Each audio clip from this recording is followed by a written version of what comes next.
Halo guys, balik lagi di YouTube channel Volcanico Widyarsa. Dan hari ini gue mau bacain sejarah tentang brand yang ya lumayan terkenal juga ya, kayak Gucci, kayak Louis Vuitton. Nah sekarang yang mau gue bacain adalah sejarah brand Dior. Tapi sebelum itu jangan lupa subscribe dulu. Oke, sebelum masuk ke videonya, gue mau ngasih tahu buat kalian yang lagi work from home atau online class, pasti kan banyak berkegiatan di rumah. Dan kalau di rumah pasti butuh outfit untuk di rumah kan. Jangan lupa kepoin toko.geia, Instagram atau Shopee toko.geia. Nah di situ ada beberapa opsi outfit rumahan buat dipakai di rumah yang nyaman buat kalian beraktivitas di rumah, dan harganya pun juga murah, bahannya pun bagus. Oke, jangan lupa, thank you. Oke, langsung gue bacain ya sejarah brand Dior. Christian Dior merupakan salah satu perancang busana paling berpengaruh di dunia. Selama karirnya, dia bertanggung jawab untuk sebagian besar penyebaran desain fashion Prancis ke seluruh dunia. Dior lahir pada 21 Januari 1905 di kota tepi laut Grenville di Normandy, Prancis. Christian Dior berasal dari keluarga kaya dan dibesarkan bersama dengan 4 saudara lainnya di sebuah rumah dengan pemandangan laut. Nah ini kayaknya bedanya Dior sama Gucci sama Louis Vuitton adalah kalau Dior nih orang kaya ya. Jadi maksudnya berasal dari keluarga berada lah. Tapi di sini tulisnya kaya sih. Jadi berarti kaya. Kalau Gucci sama Louis Vuitton kan dari orang miskin. Nah kalau ini dari orang kaya. Ketika Dior berusia sekitar 5 tahun, keluarganya pindah ke Paris. Tetapi secara teratur masih kembali ke pantai Normandia untuk liburan musim panas. Dior mempelajari ilmu politik untuk menyenangkan orang tuanya, meskipun sebenarnya dia berkeinginan untuk menjadi seorang arsitek. Nah jadi pas kuliah nih si Dior sebenarnya mau ngambil jurusan arsitek, tapi karena orang tuanya maunya dia jadi diploma, jadi dia terpaksa harus ambil ilmu politik. Meskipun orang tua Christian Dior berharap anak mereka kelak menjadi seorang diplomat, ayahnya akhirnya bersedia membiayai pembukaan galeri seni milik Dior pada tahun 1928. Galeri seni itu ternyata cukup sukses dan memamerkan berbagai karya seniman besar seperti Pablo Picasso. 3 tahun kemudian, setelah kematian ibu dan kakaknya, serta akibat terjadinya penurunan bisnis pupuk yang digeluti keluarga Dior, galeri seni tersebut harus ditutup. Nah jadi usaha yang dijalanin sama bapaknya Dior ini adalah pupuk ya, bisnis pupuk.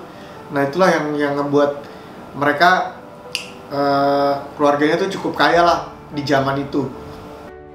Seiring penutupan galeri, Christian Dior menghidupi dirinya dengan menjual sketsa busana untuk rumah Adi Busana. Dia menjadi asisten desainer Robert Piguet. Gue tulis di bawah sini nanti namanya. Dior pernah membuat gaun untuk istri perwira Nazi selama Perang Dunia Kedua.